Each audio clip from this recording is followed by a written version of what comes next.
നമസ്കാരം. അധ്യാത്മരാമായണം ഗദ്യത്തിൽ വായിക്കുന്നു. ഇന്ന് നമ്മുടെ 4-ാമത്തെ ദിവസമാണ് വായിക്കുന്നത്. ഇന്നലെ നമ്മൾ വായിച്ചത് അഹല്യ ശ്രീരാമനെ സ്തുതിക്കുന്നതാണ്. ഇന്ന് നമുക്ക് വായിക്കാനുള്ളത് സീതാ സ്വയംവരം എന്ന ഭാഗമാണ്. നമുക്ക് തുടങ്ങാം. ഹരിശ്രീ ഗണപതേ നമ. അവിഘ്നമസ്തു.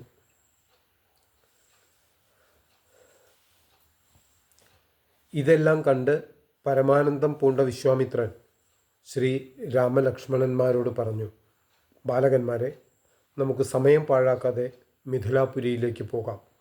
യാഗവും മഹാദേവ ചാപവും കൂടി കണ്ടിട്ട് വേഗം അയോധ്യയിൽ പോയി പിതാവിനെ കാണാം.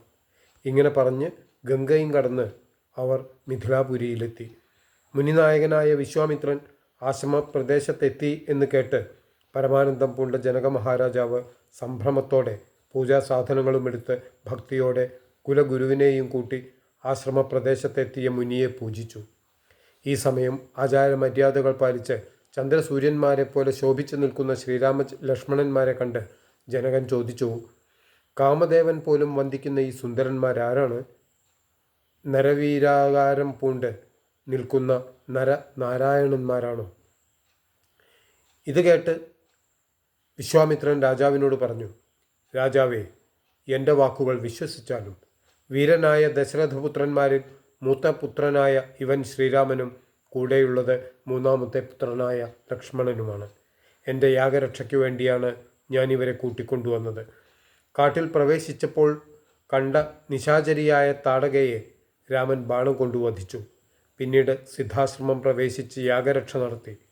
തൃപ്പാദ കമലങ്ങളിലെ പൊടിയുടെ സ്പർശം കൊണ്ട് അഹല്യയ്ക്ക് മോക്ഷം നൽകി. ഇനിയിപ്പോൾ മഹേശ്വര ചാപം കാണാനുള്ള ആഗ്രഹമുണ്ട്. നീ അത് കാട്ടിത്തരണം. ഇത്തരത്തിലുള്ള വിശ്വാമിത്രൻ്റെ വാക്കുകൾ കേട്ടപ്പോൾ ജനകൻ അവരെ പൂജിച്ച് സൽക്കരിച്ചു.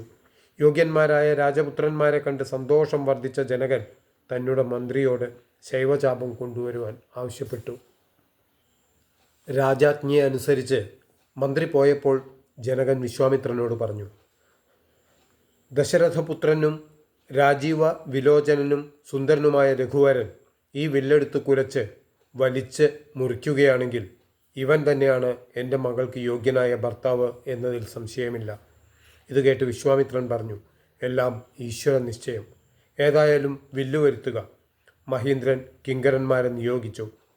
ചാപവാഹകന്മാരും 5000 കിങ്കരന്മാരും കൂടി ഹുങ്കാരവത്തോടുകൂടി ശൈവചാപം കൊണ്ടുവന്നു. ആയിരക്കണക്കിന് ചെറുമണികൾ, രത്നങ്ങൾ, വസ്ത്രം മുതലായവയാൽ അലങ്കരിക്കപ്പെട്ട ത്രയംബകം കണ്ടാലും എന്ന് മന്ത്രിപ്രവരൻ പറഞ്ഞു.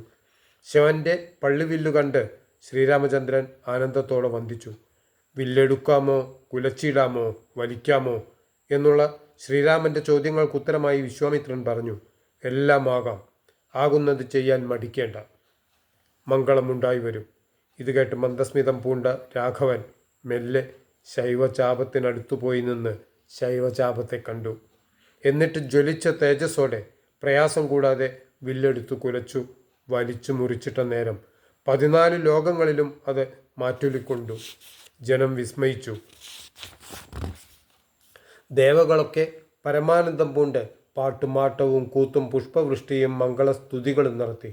അപ്സരസുകൾ ഉത്സാഹത്തോടെ ലോകേശ്വരൻ്റെ വിവാഹോത്സവാഘോഷം കണ്ട് കൗതുകം പൂണ്ടു. ജനക മഹാരാജാവ് ജഗൽപതിയായ ശ്രീരാമനെ ജനങ്ങൾ നിറഞ്ഞ സഭയിൽ വെച്ച് ഗാഢാശ്ലേഷം ചെയ്തു. വില്ല് മുറിഞ്ഞപ്പോഴുണ്ടായ ഇടിവെട്ടുന്ന പോലുള്ള ശബ്ദം കേട്ട് രാജാക്കന്മാർ ഉരകങ്ങളെപ്പോലെ നടുങ്ങി. ജാനകി മയിൽപ്പേടയെപ്പോലെ സന്തോഷിച്ചു. വിശ്വാമിത്രന് കൗതുകമുണ്ടായി. സീതാദേവിയെ അമ്മയും പരിചാരികമാരും കൂടി നന്നായി അണിയിച്ചൊരുക്കി. സ്വർണവർണ്ണത്തോടു കൂടിയ മനോഹരിയായ സീതാദേവി സ്വർണാഭരണങ്ങളും സ്വർണമാലയും അണിഞ്ഞ് ശോഭയോടെ ശ്രീരാമൻ്റെ മുന്നിൽ ലജ്ജയോടെ വിനീതയായി വന്നു നിന്ന് ആദ്യം തന്നെ കണ്ണുകളാകുന്ന കരിങ്കൂവള പൂക്കൾ കൊണ്ടുള്ള മാല ചാർത്തി. അതിനു പിന്നാലെ വർണ്ണമാല്യവും ചാർത്തി. കരിങ്കൂവളമാലയും ധരിച്ച് മനോഹരനായി ശ്രീരാമചന്ദ്രൻ വിളങ്ങി. സീതാദേവിക്ക് അനുയോജ്യനായി ശോഭിച്ചിടുന്ന രാജകുമാരനെ കണ്ടവരെല്ലാം ആനന്ദസാഗരത്തിൽ ആറാടി. മാനവവീരൻ വാഴുകയെന്ന് ആശീർവാദവും നൽകി. അന്നേരം വിശ്വാമിത്രനോട് ജനകൻ വന്ദിച്ചു പറഞ്ഞു, ഇനി സമയം കളയാതെ ദശരഥ മഹാരാജാവിനെ വരുത്താനായി ദൂതന്മാരുടെ പക്കൽ എഴുത്തു കൊടുത്തുവിടാൻ അനുവദിക്കണം. വിശ്വാമിത്രനും ജനകനും കൂടി ദശരഥന് വിശ്വാസം വരത്തക്ക വിധം എല്ലാ വൃത്താന്തങ്ങളും വിശദമായി എഴുതി ദൂതന്മാരുടെ കയ്യിൽ കൊടുത്തുവിട്ടു. സാകേതപുരിയിലെത്തിയ ദൂതന്മാർ എഴുത്ത് ദശരഥ മഹാരാജാവിനെ ഏൽപ്പിച്ചു. സന്ദേശം കണ്ട രാജാവ് സംശയമില്ല, ഉടനെ പുറപ്പെടാം എന്ന് കൽപ്പിച്ചു. അഗ്നിഹോത്രിയോടും ഗുരുവായ വസിഷ്ഠനോടും അദ്ദേഹത്തിൻ്റെ ഭാര്യയായ അരുന്ധതിയോടും കൗസല്യാദികളായ പത്നിമാരോടും ഭരതശത്രുഘ്നന്മാരായ പുത്രന്മാരോടും ചതുരംഗപ്പടയോടും വാദ്യഘോഷങ്ങളോടും കൂടി ദശരഥൻ മിഥില രാജ്യത്ത് എത്തിച്ചേർന്നു. ജനക മഹാരാജാവ് അവരെ എതിരേറ്റു. ജനകൻ രാജഗുരുവായ ശതാനന്ദനോടൊപ്പം ചെന്ന് പൂജനായ വസിഷ്ഠനെയും അദ്ദേഹത്തിൻ്റെ പത്നിയെയും അർഘ്യപാദാദികൾ കൊണ്ട് യഥാവിധി സൽക്കരിച്ചു. രാമലക്ഷ്മണന്മാർ പിതാവിനെയും വസിഷ്ഠമുനിയുടെ പാതാരവിന്ദങ്ങളെയും മാതൃജനങ്ങളെയും യഥാക്രമം വന്ദിച്ചു. അനുജന്മാർ ശ്രീരാമപാദങ്ങളിൽ പ്രണമിച്ചു. ഭരതനെ ലക്ഷ്മണകുമാരനും ലക്ഷ്മണകുമാരനെ ശത്രുഘ്നനും വന്ദിച്ചു. ദശരഥൻ ശ്രീരാമനെ മാറോട് ചേർത്ത് പുണർന്നിട്ട് ലക്ഷ്മണനെയും ഗാഠാശ്ലേഷം ചെയ്തു. ജനകൻ ദശരഥൻ്റെ കൈക്ക് പിടിച്ചുകൊണ്ട് അനുമോദത്തോടെ മധുരമായി പറഞ്ഞു, എനിക്ക് 4 പുത്രിമാരുണ്ട്. ഭവാന് 4 പുത്രന്മാരുമുണ്ടല്ലോ. അതിനാൽ 4 കുമാരന്മാരുടെയും വിവാഹം നടത്താം. ഒട്ടും മടിക്കേണ്ട. വസിഷ്ഠനും ശതാനന്ദനും വിശ്വാമിത്രനും കൂടി വിവാഹങ്ങൾക്കുള്ള മുഹൂർത്തം കുറിച്ചു. മനോഹരമായ വിവാഹ മണ്ഡപം പണിതീർത്തു. മുത്തുമാലകളും പുഷ്പഫലങ്ങളും തൂക്കി രത്നമണ്ഡിത സ്തംഭങ്ങളും തോരണങ്ങളും നാട്ടി. രത്നം കൊണ്ട് അലങ്കരിച്ച സ്വർണ്ണപീഠം വെച്ച് ശ്രീരാമപാദങ്ങൾ കഴുകിയിട്ട് പെരുമ്പറ തുടങ്ങിയ വാദ്യഘോഷങ്ങളോടെ ഹോമം നടത്തി തൻ്റെ പുത്രിയായ വൈദേഹിയെ ജനക മഹാരാജാവ് രാമദേവൻ നൽകി. ബ്രഹ്മാവ്, മഹേശ്വരൻ, മറ്റു മുനിശ്രേഷ്ഠന്മാർ എന്നിവർ ഭക്തിയോടെ ശിരസിൽ ധരിക്കുന്ന ശ്രീരാമപാദതീർത്ഥം തൻ്റെ ശിരസിൽ ധരിച്ച് ജനക മഹാരാജാവ് ആനന്ദപുളകിതനായി നിന്നു. ഊർമിള ലക്ഷ്മണകുമാരൻ്റെയും മാണ്ഡവിയും ശ്രുതകീർത്തിയും യഥാക്രമം ഭരത ശത്രുഘ്നന്മാരുടെയും പത്നിമാരായി സന്തോഷത്തോടെ വസിച്ചു. വിശ്വാമിത്രനോടും വസിഷ്ഠനോടും മന്ദഹാസത്തോടെ ജനകൻ പറഞ്ഞു, എൻ്റെ മകളായ സീതാദേവിയുടെ വൃത്താന്തങ്ങൾ മുമ്പ് നാരദൻ പറഞ്ഞ് ഞാൻ കേട്ടിട്ടുണ്ട്. യാഗഭൂമി വിശുദ്ധമാക്കുന്നതിനു വേണ്ടി ഉഴുതപ്പോൾ ഉഴവുചാലിൻ്റെ മധ്യഭാഗത്ത് നിന്ന് ഒരു ദിവ്യ കന്യകയെ കിട്ടി. അവൾക്ക് ഞാൻ സീത എന്ന് പേര് നൽകി. അവളെ പുത്രിയായി വളർത്തിക്കൊണ്ടിരിക്കെ ഒരു ദിവസം നാരദമുനി വന്ന് എന്നോട് പറഞ്ഞു, നിന്നുടെ മകളായ സീതയുടെ വൃത്താന്തങ്ങൾ കേട്ടുകൊള്ളുക. പരമാനന്ദമൂർത്തിയായ ഭഗവാൻ നാരായണൻ ദേവകാര്യാർത്ഥം രാവണനെ വധിക്കുന്നതിനായി ബ്രഹ്മാവ്, മഹേശ്വരൻ, ഇന്ദ്രൻ തുടങ്ങിയവർ അഭ്യർത്ഥിക്കുകയാൽ മനുഷ്യരൂപം പൂണ്ട് സൂര്യവംശത്തിൽ രാമനായി അവതരിച്ചിരിക്കുന്നു. യോഗേശ്വരനായ ഭഗവാൻ മായാമാനുഷവേഷം പൂണ്ട് ശ്രീരാമൻ എന്ന മനുഷ്യനായപ്പോൾ യോഗമായാദേവിയും മനുഷ്യവേഷത്തിൽ അങ്ങയുടെ ഗൃഹത്തിൽ ജനിച്ചിരിക്കുന്നു. അതുകൊണ്ട് മടിക്കാതെ സീതയെ ശ്രീരാമചന്ദ്രന് നൽകുക. ഇത്രയും പറഞ്ഞ് നാരദർ മറഞ്ഞു. ഭക്തിയോടെ ഞാൻ പുത്രിയായി വളർത്തിക്കൊണ്ട സീതയെ ശ്രീരാമൻ എങ്ങനെയാണ് കൊടുക്കേണ്ടത് എന്ന് ചിന്തിച്ചിരിക്കുമ്പോൾ ശ്രീ പരമേശ്വര അനുഗ്രഹത്താൽ മനസ്സിൽ ഒരു ഉപായം തോന്നി. മഹേശ്വര ചാപം മുറിച്ചിടുന്ന പുരുഷൻ എൻ്റെ മകളുടെ ഭർത്താവാകുമെന്ന് ഒരു പന്തയം വെച്ചു. ആ പന്തയത്തിൽ പങ്കെടുക്കാൻ നിരവധി രാജാക്കന്മാരെത്തി. പക്ഷേ അവരെല്ലാം തന്നെ അഹങ്കാരമെല്ലാം നശിച്ച് ബുദ്ധിയും കെട്ട് മടങ്ങിപ്പോയി. പരമശിവൻ്റെ അനുഗ്രഹത്താലുള്ള ഭാഗ്യം കൊണ്ട് അത്ഭുത പുരുഷനായ ഉൽപ്പല നേത്രനെ തന്നെ ഇന്ന് എനിക്ക് ലഭിച്ചു. പിന്നീട് ജനകൻ കാമദേവതുല്യനായ ശ്രീരാമനെ നോക്കിക്കൊണ്ട് സന്തോഷത്തോടെ പറഞ്ഞു, കോടി സൂര്യന്മാരെ പോലെ ശോഭിക്കുന്ന രൂപത്തോടു കൂടിയുള്ള സൂര്യവംശജനായ അങ്ങയെ മിന്നലോടുകൂടിയ മേഘം പോലെ ശക്തിയായ ദേവിയോടൊത്ത് കാണാൻ കഴിഞ്ഞതിനാൽ എൻ്റെ ജന്മം സഫലമായി. ഭക്തവത്സല, അങ്ങയുടെ ചെന്താമരക്കാലുകൾ എനിക്ക് എപ്പോഴും ഭക്തി ഉണ്ടാവുകയും മുക്തി ലഭിക്കുകയും വേണം. അങ്ങയുടെ പാദപങ്കജങ്ങളിൽ നിന്ന് പുറപ്പെടുന്ന ജലബിന്ദുക്കളെ ധരിച്ച് ബ്രഹ്മാവ് സൃഷ്ടി നടത്തുന്നു. അങ്ങയുടെ പാദപങ്കജത്തിൽ നിന്ന് പുറപ്പെടുന്ന ജലം ശിരസിൽ ധരിച്ച് മഹേശ്വരൻ സംഹാരം നടത്തുന്നു.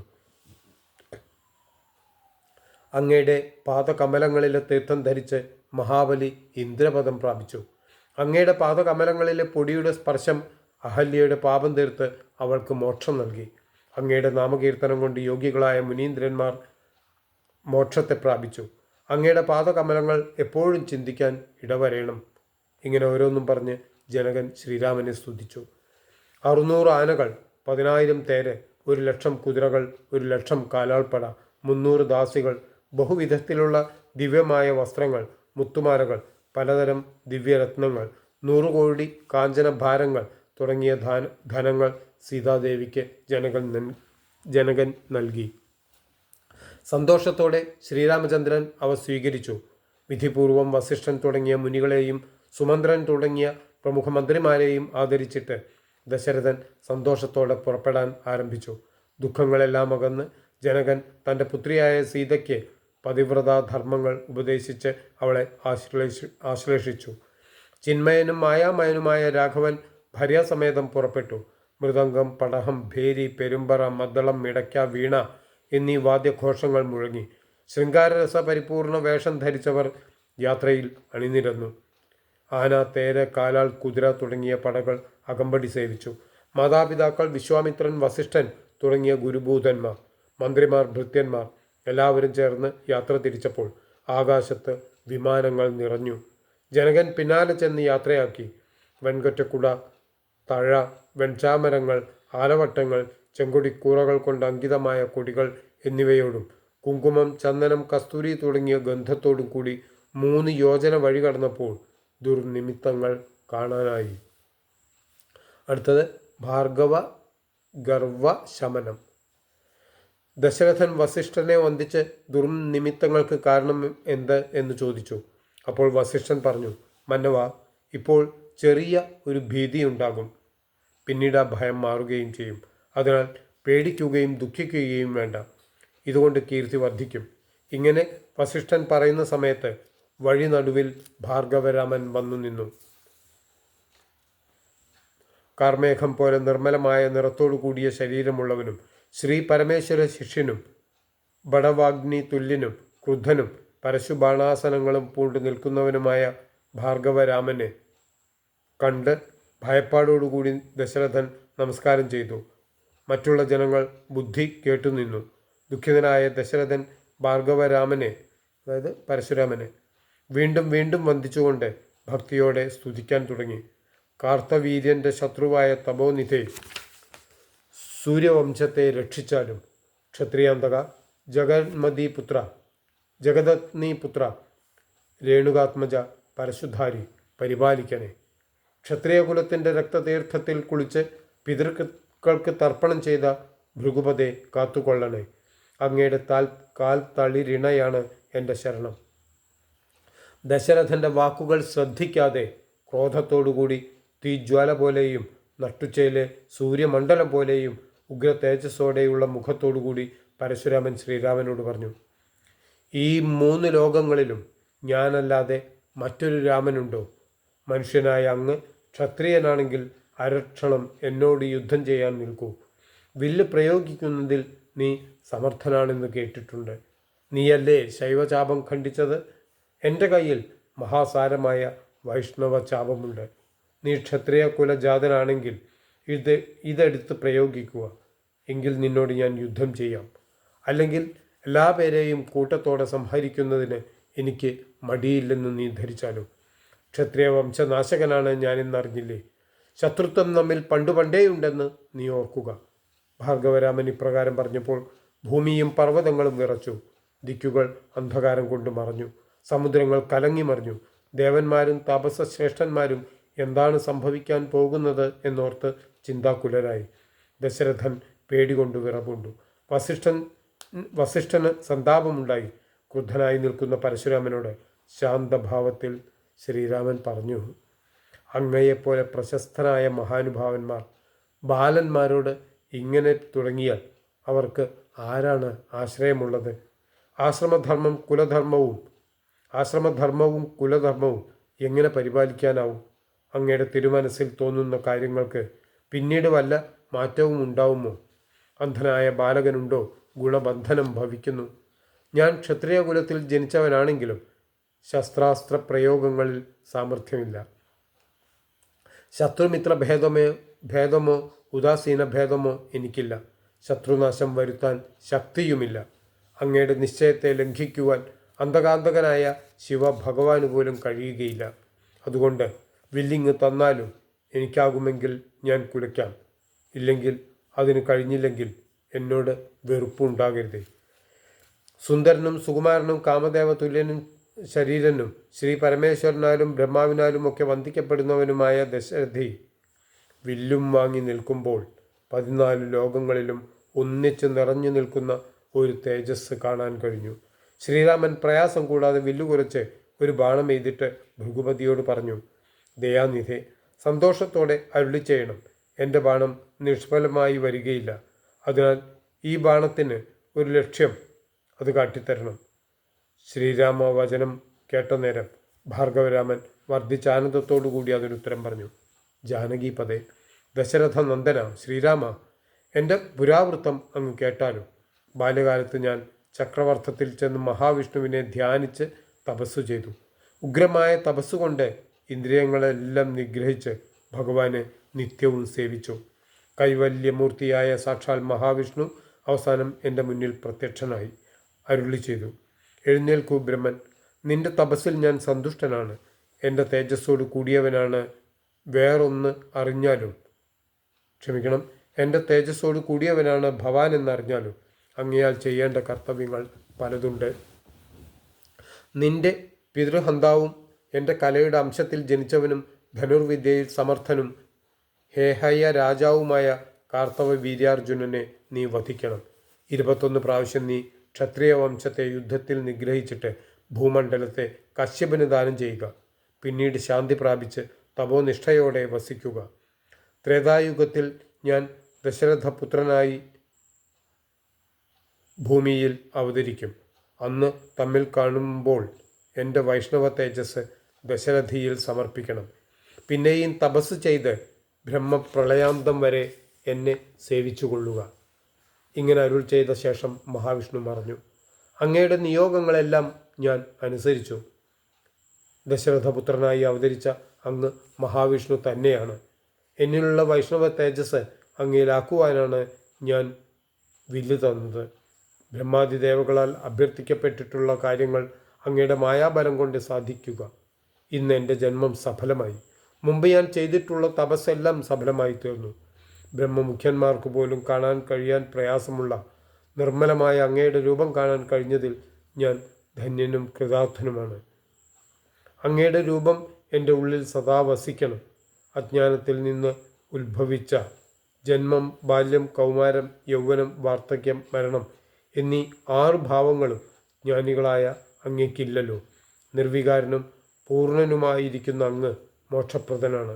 അഗ്നിയിൽ നിന്ന് പുക പോലെയും ജലത്തിൽ നിന്നും നുര പോലെയും ഉള്ള നിന്റെ മഹാമായ വൈഭവം വിചിത്രം തന്നെ. യാതൊരു സമയം വരെ മായയാൽ ആവരണം ചെയ്യപ്പെട്ടിരിക്കുന്നുവോ ആ സമയം വരെ ലോകത്തിന് നിന്റെ തത്വം അറിയാൻ കഴിയുകയില്ല. സജ്ജന സംസർഗം കൊണ്ടുണ്ടാകുന്ന ഭക്തിയോടെ നിന്നെ സേവിക്കുന്ന മനുഷ്യർ നിന്റെ മായയാൽ നിർമ്മിക്കപ്പെട്ട ജീവിത സമുദ്രത്തിൽ നിന്നും കാലാന്തരം കൊണ്ട് കരയേറുന്നു. നിന്റെ ജ്ഞാനം ആഗ്രഹിക്കുന്ന മനുഷ്യർക്ക് അജ്ഞാനം നീക്കുന്ന സദ്ഗുരുവിനെ ലഭിക്കും. നിന്റെ പ്രസാദത്താൽ സദ്ഗുരുവിൽ നിന്ന് വാക്യജ്ഞാനം അവരുടെ മനസ്സിലുണ്ടാകും. അങ്ങനെ അവർ കർമ്മബന്ധങ്ങളിൽ നിന്ന് മുക്തരായി നിന്റെ പാദങ്ങളിൽ ലയിക്കും. നിന്നിൽ ഭക്തിയില്ലാത്തവർക്ക് കൽപ്പകോടികൾ കൊണ്ടും മോക്ഷപ്രദമായ ജ്ഞാനസുഖം ലഭിക്കുകയില്ല. അജ്ഞാനം നീക്കി അങ്ങയെ പറ്റിയുള്ള ബോധം എന്നിൽ ഉണ്ടാക്കുന്നതിനു വേണ്ടി അങ്ങയുടെ പാദപങ്കജങ്ങളിൽ എനിക്ക് എല്ലായ്പ്പോഴും ഭക്തി ഉണ്ടാവണം.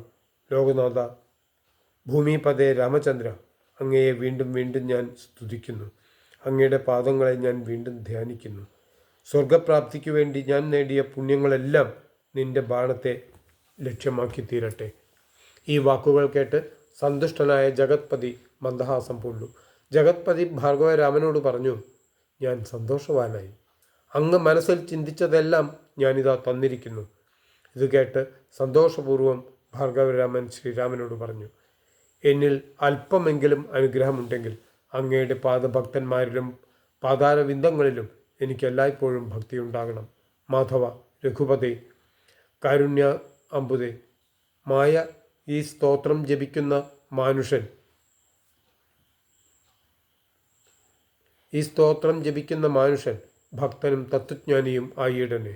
മരണാസന്നനാകുമ്പോൾ അങ്ങയുടെ പാതാരവിന്ദങ്ങൾ സ്മരിക്കാനും അനുഗ്രഹിക്കണേ. ശ്രീരാമൻ അങ്ങനെ തന്നെ എന്നരുളി ചെയ്തു. അത് കേട്ട് വർദ്ധിച്ച ഭക്തിയോടെ ഭാർഗവരാമൻ ശ്രീരാമനെ പ്രദക്ഷിണം ചെയ്ത് വന്ദിച്ച് സന്തുഷ്ടനായി മഹേന്ദ്രപർവ്വതത്തിലേക്ക് പോയി. ദുഃഖങ്ങളകന്ന് സന്തുഷ്ടനായ ദശരഥരാജൻ ആനന്ദാശ്രുക്കൾ പൊഴിച്ചുകൊണ്ട് തൻ്റെ പുത്രനെ ഗാഠം പുണർന്നു. ദശരഥൻ വസിഷ്ഠനോടും മറ്റ് പുത്രന്മാരോടും പടയോടും കൂടി അയോധ്യയിലെത്തി കീർത്തിയോടെ സ്വസ്ഥമാനസനായി വാണു. ശ്രീരാമനും സഹോദരന്മാരും ഭാര്യമാരോടൊത്ത് സ്വൈരമായി വാണു. വൈകുണ്ഠത്തിൽ മഹാവിഷ്ണു ലക്ഷ്മി ദേവിയോടൊത്ത് വാഴുന്നത് പോലെ രാഘവൻ സീതാദേവിയോടൊപ്പം ആനന്ദത്തോടെ വസിച്ചു. ഒരു ദിവസം കേകയ രാജാവായ യുദ്ധാജിത്ത് കൈകേയി പുത്രനെ കൂട്ടിക്കൊണ്ടു ചെല്ലാൻ അയോധ്യയിലേക്ക് ദൂതനെ അയച്ചു. ദശരഥൻ ശത്രുഘ്നനെയും കൂട്ടി ഭരതനെ യാത്രയാക്കി. അമ്മാവനെ കണ്ട് ഭരത ശത്രുഘ്നന്മാർ സന്തോഷത്തോടെ അവിടെ വസിച്ചു. സീതയോടും തൻ്റെ പുത്രനായ ശ്രീരാമനോടുമൊപ്പം ചേർന്ന് കൗസല്യാദേവിയും പരമാനന്ദം പൂണ്ടു. രാമലക്ഷ്മണന്മാരായ പുത്രന്മാരോടും ഭാര്യമാരോടും കൂടി സാകേതപുരിയിൽ ദശരഥൻ ഇന്ദ്രൻ ദേവലോകം വാഴുന്നത് പോലെ സുഖമായി വസിച്ചു. നിർവികാരാത്മാവായ മഹാവിഷ്ണു സർവ്വലോകങ്ങളുടെയും ആനന്ദത്തിനു വേണ്ടി മനുഷ്യരൂപം പൂണ്ട് തന്നെ മായാദേവിയായ സീതയോടൊപ്പം അയോധ്യയിൽ വാണു. ബാലകാന്ഡം ഇവിടെ കഴിയാണ്. അടുത്തത് അയോധ്യാകാന്ഡാണ്. നമുക്ക് കുറച്ചുകൂടെ വായിക്കാം. അയോധ്യാകാന്ഡം. ലക്ഷ്മി ദേവിയുടെ വാത്സല്യഭാജനമായ തത്തേ, മടികൂടാതെ നീ വന്ന് ശ്രീരാമചരിതം തുടർന്ന് ചൊല്ലിയാലും എങ്കിൽ കേട്ടുകൊള്ളൂ. തത്ത പറഞ്ഞു തുടങ്ങി. ജാനകീദേവിയും ശ്രീരാമനും ഭാർഗവരാമൻ്റെ അഹങ്കാരം ശമിപ്പിച്ച അയോധ്യയിലെത്തി എല്ലാവരോടുമൊപ്പം സുഖമായി വസിച്ചു. മംഗളകാരിയും സംസാര ദുഃഖത്തെ നശിപ്പിക്കുന്നവനുമായ ശ്രീ പരമേശ്വരൻ പാർവതീദേവിക്ക് രാമകഥ പറഞ്ഞുകൊടുത്തപ്പോൾ ആനന്ദവിവശയായ ദേവി ഭർത്തൃപാദങ്ങൾ നമസ്കരിച്ചുകൊണ്ട് പറഞ്ഞു. നാരായണനും നാരീജന മോഹനനും കാമദേവൻ്റെ ഗുരുവും സൂര്യവംശോത്ഭവനും രാക്ഷസേശ്വരനായ രാവണന് മുക്തി കൊടുത്തവനുമായ ശ്രീരാമൻ്റെ ചരിത്രം ജീവിതാവസാനം വരെ രാപ്പകൽ കേട്ടാലും മതിവരില്ല. അത്രയും കാലം എനിക്ക് മുക്തിയും വേണമെന്നില്ല. ഇങ്ങനെ മഹേശ്വരി ഭക്തിയോടെ പരമേശ്വരനോട് പറഞ്ഞപ്പോൾ അദ്ദേഹം മന്ദസ്മിതത്തോടെ സുന്ദരി കേട്ടുകൊള്ളുക എന്ന് അരുളി ചെയ്തു. നാരദ രാഘവ സംവാദം. ഭക്തപാരായണനും നിരുപമനും നിർമ്മലനും ആയ ശ്രീരാമൻ രത്നാഭരണ വിഭൂഷിതനായി അമ്പിളിക്കല പോലെയുള്ള നെറ്റിയിൽ ചന്ദനച്ചാറ് തേച്ച് ഉദയസൂര്യനെ പോലെയുള്ള കൗസ്തുഭ രത്നം കഴുത്തിലണിഞ്ഞ് പത്നിയായ സീതാദേവിയോടൊപ്പം താമ്പൂല ചർവണത്തിലേർപ്പെട്ട് രത്നസിംഹാസനത്തിൽ ഇരുന്ന് അരുളുമ്പോൾ ഭഗവാന്റെ ദർശനത്തിനായി നാരദൻ ഭൂലോകത്തിലെത്തിച്ചേർന്നു. നാരദനെ കണ്ട് ശ്രീരാമൻ ജാനകിയോടൊപ്പം സംഭ്രമത്തോടെ എഴുന്നേറ്റ് അദ്ദേഹത്തെ സാഷ്ടാംഗം നമസ്കരിച്ചു. പാദം കഴുകി അദ്ദേഹത്തെ പൂജിച്ചിട്ട് അദ്ദേഹത്തിൻ്റെ നിയോഗത്താൽ ആസനസ്ഥനായ ശ്രീരാമൻ മന്ദസ്മിതത്തോടെ നാരദ മുനിയോട് പറഞ്ഞു.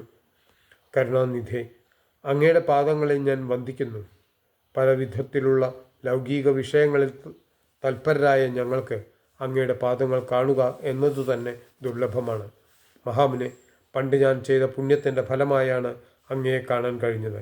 അങ്ങയുടെ ആഗമനത്താൽ എൻ്റെ ജന്മവും വംശവും രാജ്യവും പരിശുദ്ധരായി. എന്തു കാര്യത്തിനാണ് അങ്ങ് എഴുന്നള്ളിയത് എന്ന് സന്തോഷത്തോടെ എന്നോട് പറഞ്ഞാലും. ദയാനിധേ, ഞാൻ മന്ദനാണെങ്കിലും അങ്ങയുടെ കാരുണ്യമുണ്ടെങ്കിൽ എനിക്ക് ഏത് കാര്യവും സാധിക്കുവാൻ കഴിയും. എന്നാൽ സന്ദേഹം വേണ്ട. ഇത് കേട്ട് നാരദമുനി പുഞ്ചിരി തൂക്കിക്കൊണ്ട് ഭക്തവത്സലനായ ശ്രീരാമേന്ദ്രനോട് പറഞ്ഞു. ലോകാനുകാരികൾ, അതായത് സാധാരണ ജനങ്ങൾ, പറയുന്നത് പോലെ എന്നെ മോഹിപ്പിക്കാനായി ചാതുര്യമുള്ള വാക്കുകൾ മാധുര്യത്തോടെ എന്തിനിങ്ങനെ പറയുന്നു? മാധുര്യമുള്ള വാക്കുകൾ കൊണ്ട് എന്നെ മോഹിപ്പിക്കേണ്ട. മഹാന്മാർ പോലും ലൗകികമായ വാക്കുകൾ പറയുന്നു. യോഗേശ്വരനായ നീ സംസാരിയാണെന്ന് പറഞ്ഞത് സത്യം തന്നെയാണ്. സർവജഗത് കരണീയയായ മായാഭഗവതി ജഗത്പതിയായ നിന്നുടെ പത്നിയാണ്. അതിനാൽ 14 ലോകവും നിന്റെ ഗൃഹമാണ്. അപ്പോൾ നീ ഗൃഹസ്ഥൻ തന്നെ. നിന്നുടെ സാന്നിധ്യം കൊണ്ട് മായയിൽ നിന്ന് സകല ജീവജാലങ്ങളും ജനിക്കുന്നു. ബ്രഹ്മദേവൻ മുതൽ പുൽക്കൊടി വരെയുള്ള എല്ലാ ചരാചരങ്ങളും നിന്റെ സന്താനങ്ങളാകയാൽ നീ സംസാരിയാണെന്ന് പറഞ്ഞത് ശരിയാണ്. ഈ ലോകത്തിലെ സകല ചരാചരങ്ങളുടെയും പിതാവും നീ തന്നെയാണ്. വെളുപ്പ്, ചുവപ്പ്, കറുപ്പ് എന്നീ വർണ്ണഭേദങ്ങളുള്ളവളും സത്വം, രജസ്, തമസ് തുടങ്ങിയ 3 ഗുണങ്ങളോട് കൂടിയവളുമായ മഹാമായ അങ്ങയുടെ പത്നിയാകുന്നു. സകല ജീവജാലങ്ങളെയും ജനിപ്പിക്കുന്നത് അവളാണെന്ന് നീ പറഞ്ഞത് ശരിയാണ്. പുത്രന്മാർ, മിത്രങ്ങൾ, സമ്പത്ത്, ഭാര്യ തുടങ്ങിയവയിൽ ഗൃഹനാഥൻ തൽപരനാണല്ലോ. 3 ലോകങ്ങളടങ്ങിയ ഈ വലിയ ഗൃഹത്തിന് ഏക ഗൃഹനാഥൻ ഭവാനാണ്. അങ്ങ് നാരായണനും സീത ലക്ഷ്മി ദേവിയുമാണ്. നീ പരമേശ്വരനാണ്, സീത പാർവതിയുമാണ്. നീ ബ്രഹ്മദേവനും സീതാദേവി സരസ്വതി ദേവിയുമാണ്. അങ്ങ് ആദിത്യനും ജാനകി പ്രഭയുമാണ്. അങ്ങ് ചന്ദ്രനാണ്, സീത രോഹിണിയും. അങ്ങ് ദേവേന്ദ്രനും സീത ഇന്ദ്രാണിയുമാണ്. അങ്ങ് ചന്ദ്രനാണ്, സീത രോഹിണിയും. അങ്ങ് ദേവേന്ദ്രനും സീത ഇന്ദ്രാണിയുമാണ്.